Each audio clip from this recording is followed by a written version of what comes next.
Ini kisah seorang pemuda yang bernama Besara. Dia sangat mencintai perempuan yang bernama Ida. Pertemuan pertama mereka berawal dari mimpi. Besara bermimpi merpati putih datang menghampirinya. Ketika saat itu Besara sedang memandangi bulan dari jendela kamarnya. Merpati putih membawa Besara terbang. Ketika terbang tinggi, merpati putih bertanya kepadanya, "Hai pemuda," kata merpati putih, "apa yang sedang kau rasakan?" "Aku sangat senang bisa terbang bersamamu," jawab pemuda itu. "Tapi aku takut kita terlalu tinggi, wahai merpati." Akhirnya merpati membawa Besara kembali masuk ke kamarnya. Merpati putih pergi meninggalkan Besara. Besara terbangun dari tidurnya dan bergegas masuk kamar mandi dan bersiap-siap untuk berangkat kerja. Karena kontrakannya lumayan jauh dari tempat dia bekerja. Singkat cerita, setelah Besara pulang kerja, Besara duduk di kursi depan kontrakannya, mencari angin untuk menghilangkan rasa capek. Entah ini yang dinamakan jodoh pasti bertemu. Semua itu hanyalah yang Maha Kuasa yang mengaturnya. Besara melihat Ida berjalan dan tersenyum kepadanya. Besara pun tersenyum manis kepada Ida. Ternyata Ida kontrakannya tidak terlalu jauh dari kontrakan Besara. Karena itu mereka sudah sering bertemu dan saling kenal. Akhirnya berlanjutlah hubungan Besara dan Ida.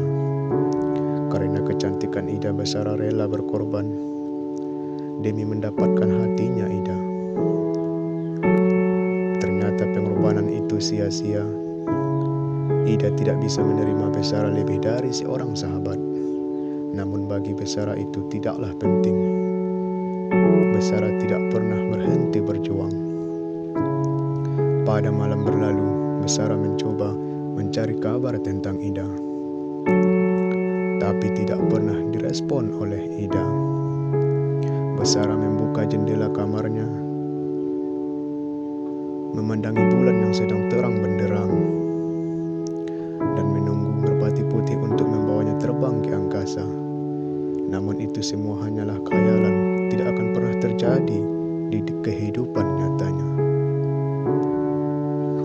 Malam semakin berlalu, cahaya bulan pun semakin redup karena tertutup oleh awan hitam. Tubuhnya sudah mulai terasa dingin. Besara menutup jendela kamarnya. Besara terbaring ke tempat tidur dan memakai selimutnya. Singkat cerita, pagi pun tiba. Besara mulai lagi beraktivitas. Seperti biasa, bercanda bersama teman-temannya di tempat kerja, tanpa melibatkan perasaannya yang sedang kacau balau. Hari semakin berlalu, tidak terasa sudah 1 minggu. Kabar Ida juga tidak pernah ada. Setelah 1 bulan, Besara mendapat kabar dari ibu kontrakan. Beberapa hari yang lalu, ada yang kecelakaan. Besara tidak enak pikiran dan bergegas menuju rumah sakit. Tiba di pintu masuk, kaki terasa berat melangkah menuju ruangan Ida. Air mata mulai meleleh. Langkah demi langkah tibalah di ruangan Ida.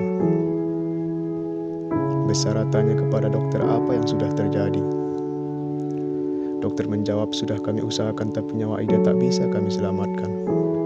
Besara tak tahan menahan air matanya dan memandangi wajah Ida. Berharap Ida kembali bernapas. Tapi apalah daya, Ida sudah tak bernyawa lagi. Cinta yang diperjuangkan kini telah berakhir. Berakhir dengan rasa tak percaya semuanya telah terjadi. Besara merasakan semuanya hanyalah mimpi. Seperti mimpi yang terbang bersama merpati putih. Semuanya telah terjadi kepada Besara. Berjuang keras untuk mendapatkan cinta. Dari pandangan pertama sampai maut memisahkan.